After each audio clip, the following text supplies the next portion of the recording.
Hi guys, this is Abhi from Gokcedb. In this video, we are going to learn how to attach a CloudFront distribution and a web application firewall to your API gateway in AWS. Let's start by searching for Lambda on the AWS console, then click on Create Function and give your function a name. I'm going to select Python for runtime, then hit Create Function. In the code source section, I'm going to copy paste pre-written Python code. On line 2, I'm checking to see if fname key exists in query string parameters. If it does, then I'm printing hello first name followed by the event. If it does not, then I'm just saying hello followed by the event. Click on deploy, then hit the test button. Give your test event a name, then click on save. Click on test again to test your Lambda function and verify if it's working as expected. Go back to the AWS console and this time search for API gateway. Click on create API, then hit build in the HTTP API section. Give your API a name, then click on add integration and select Lambda from the dropdown. Search for the Lambda function that we just created, then hit next. For route method, I'm going to select get and leave everything else to default. Click on the invoke URL and add your resource path at the end of it. If I add the fname query string parameter, I should see the first name after hello. This confirms that our Lambda function is getting invoked as expected. Let's go back to the AWS console and search for CloudFront.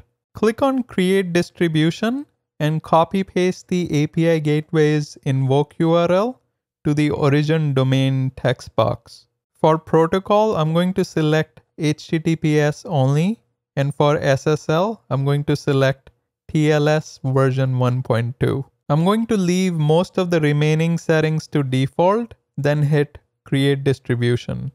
Wait few minutes for the deploying message to go away, then copy paste the distribution domain URL into a browser window.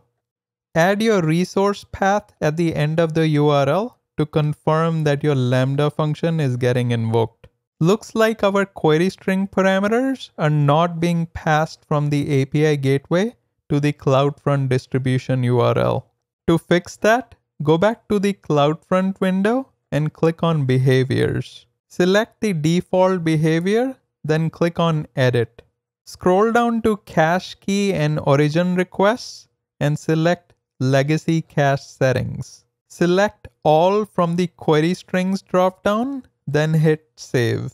Click on the General tab, then wait for the deploying message to go away.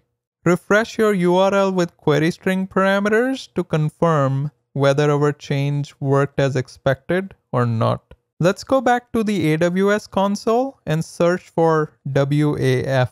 Click on Create Web ACL, then select CloudFront Distributions. Give your Web ACL a name, then click on Add AWS Resources. Select the CloudFront distribution that we just created, then hit Next. From the Add Rules dropdown, I'm going to add some managed rule groups. After selecting the rule groups of your choosing, click on Add Rules button. I'm going to leave all the other settings to default, then hit the Create WebACL button.